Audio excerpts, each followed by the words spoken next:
Welcome to all of you. I am here to teach you biology. आप सबका स्वागत है हमारे साइंस फेयर में. I am here to teach you biology, the fundamental unit of life cell. Basically this is a NCERT syllabus. मैं यहाँ बच्चों को उस तरीके से पढ़ाना चाहती हूँ कि बच्चे उसको ईज़िली समझें और जो पैनिक होते हैं स्कूल में एग्ज़ाम के टाइम पे वो पैनिक ना रहे, क्योंकि चीज़ों को आसान करके पढ़ें, चीज़ों को इजी करके पढ़ें और समझ के पढ़ें. सो इन बायोलॉजी हियर फ्यू की points which should be keep in mind before learning, ताकि उसको प्रॉपर नोट्स बना सके और हम उसको लर्न कर सकें. So will start with the fundamental unit of life cell. Lecture 1. Cell. Cell is the fundamental unit of life. Cell is the fundamental unit of life. This term is very important. All the living organisms are made up of cell. Yes, we all know every creature, whether it is living or non-living, they all are made up of cell. The one who is non-living, वो non-living हैं और वो भी cell से बने हैं, but their cells are dead. Is it clear? उनकी cell कैसी होती है? डेड होती है. It is the structural and functional unit of life. This statement is also very much true that it also make the structural part also and the functional unit of life. It also done the process of functioning and structure. हमारा body का structure भी cell से बना है और function जो हमारी body का है, जितनी भी प्रोसेस है वो सब सेल के से ही होते हैं. फर्दर वील नो कि किस तरीके से हमारा स्ट्रक्चर और फंक्शन प्रॉपर वर्किंग करता है. It is also known as the fundamental unit of life because it regulate all the function inside an organism. हमारे ऑर्गेनिज्म में जितने भी फंक्शनिंग होती है वो सब सेल से होती है. We all have already seen in class 8 the structure of cell. Cell के हमने सारे ऑर्गन्स पढ़े हैं, सारे ऑर्गेनल्स पढ़े हैं, और आपको पता है कि सारे ऑर्गेनल्स अपना रोल प्ले करते हैं, इम्पॉर्टेंट रोल प्ले करते हैं हमारी लाइफ साइकिल को चलाने के लिए. That is why it is the functional unit of life. Cell is a Latin word for a little room. Cell एक लैटिन वर्ड है और ये किससे ड्राइव हुआ है? इसका मीनिंग क्या है? A little room. Who discovered the cell? Robert Hooke. Robert Hooke in 1665 discovered cell. So I want to clear in this slide, मैं आपको ये बताना चाहती हूँ कि इस स्लाइड में कौन कौन से की पॉइंट है which you have to keep in mind. आपको याद रखना है. Cell is the fundamental unit of life. Yes, it is a fundamental unit. All living organisms are made up of cell, a structural and functional unit of life. Why it is called as the structural unit of life? Because our body is made up of these cell. हमारा पूरा body structure cell से बना है. And it is a functional unit of life because all processing of the body, all the functioning of the body regulate by cell. और इसे little room कहते हैं. ये लैटिन वर्ड है. So these points are very important. और इसको किसने discovered किया है? Robert Hooke. Clear? So these are the points जो अगर आप अपने रजिस्टर में मेंटेन कर लेंगे, which is very beneficial for you, कि आप अच्छे से आसानी से सेल को एक्सप्लेन कर सकेंगे.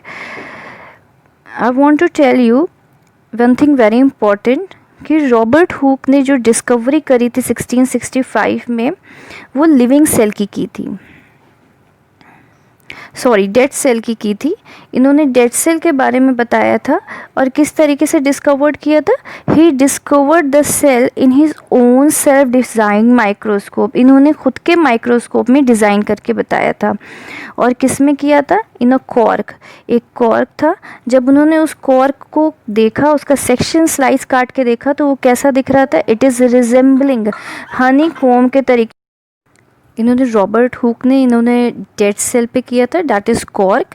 एक रेगुलर पैटर्न था. उन्होंने जब कट करके देखा तो एक रेगुलर पैटर्न था जो जॉइन कर रहा है और फॉर्म कर रहा है cell. So here it is. Further after Robert Hooke there is Robert Leeuwenhoek, उन्होंने लिविंग सेल डिस्कवर्ड करी थी। उन्होंने लिविंग सेल डिस्कवर्ड की थी, एक वाटर लिया था पॉन्ड का, और उन्होंने अपने भी सेल्फ डिज़ाइन माइक्रोस्कोप में उसको डिस्कवर किया और उन्होंने पाया कि वो कैसी है सेल, वो लिविंग सेल है। Is it clear? So here in the cell discovery 2 scientist involve, लेकिन सबसे पहले जिसने इसको बताया वो कौन था? Robert Hooke. Now we'll move toward the next one. So here I am telling you about the NCERT, that the fundamental unit of life. This is chapter 5. I want to tell you and explain you also with the help of the book NCERT. In the first page they are telling you about the microscope, that is compound microscope. So what you have to learn? You have to learn about the cell and the structure of the compound microscope.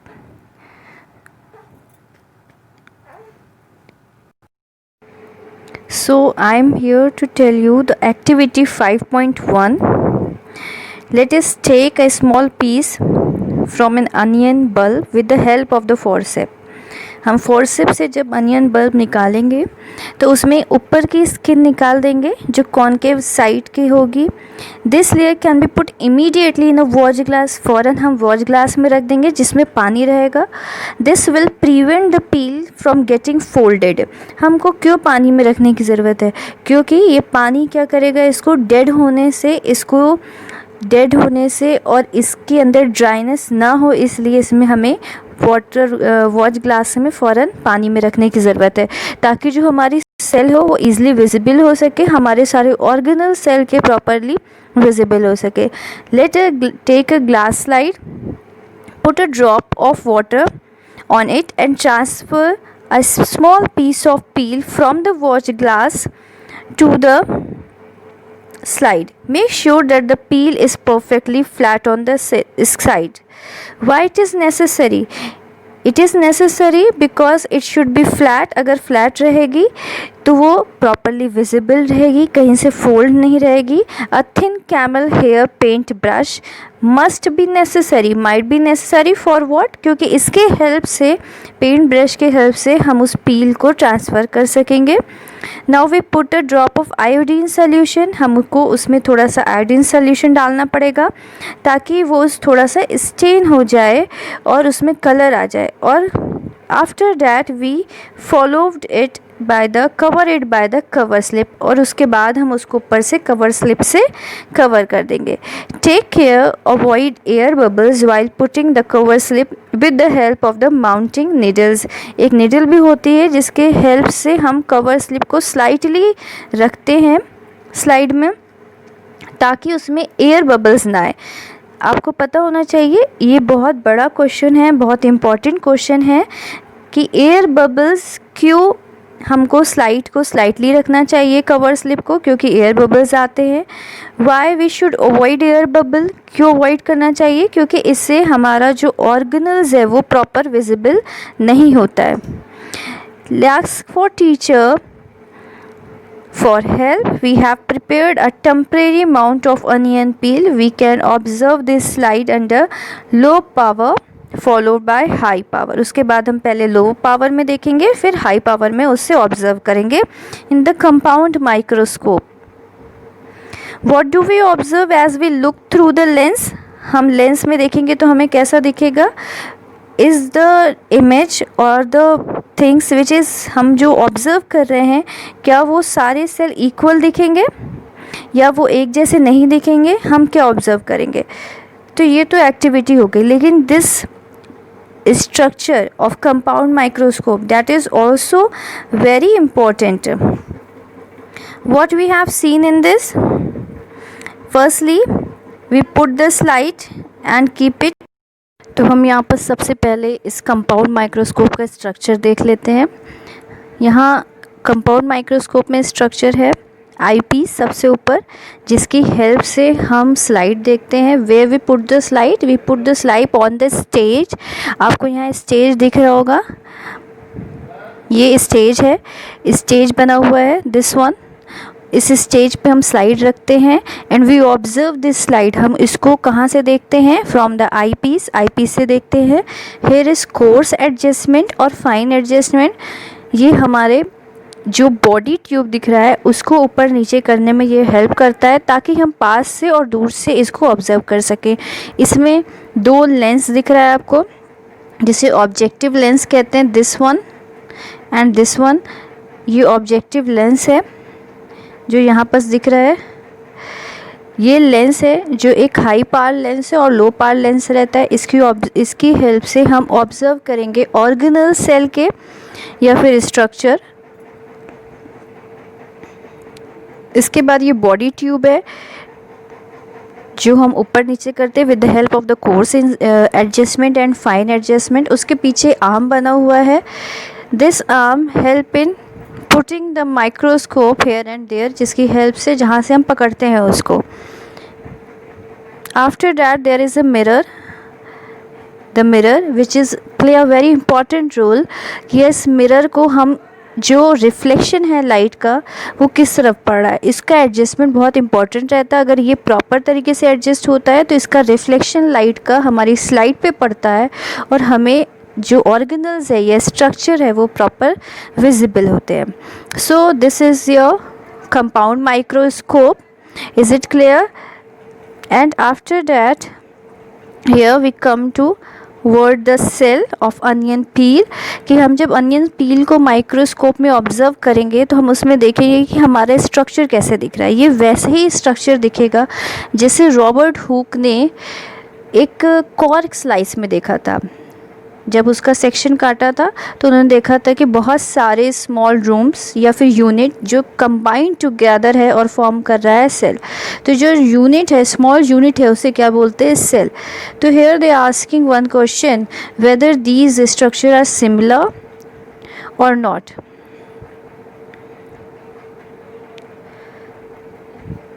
Can we try preparing temporary amount of peel of onion of different size? What do we observe? Do we see similar structure or different structure? हम इसमें observe करेंगे कि जो भी cell के structure दिख रहे हैं हम वो सिमिलर हैं या अलग साइज़ के। हम इसको आगे कंटिन्यू करेंगे अपने नेक्स्ट वीडियो में। अगर आपको ये वीडियो थोड़ा भी समझ में आया है, आपको थोड़ी सी भी नॉलेज गेन करी है और आपका थोड़ा सा भी कॉन्सेप्ट क्लियर हुआ है तो प्लीज़ इसे लाइक करें, शेयर करें इसको और सब्सक्राइब करें। बिल्कुल मत भूलिएगा इसको सब्सक्राइब करना।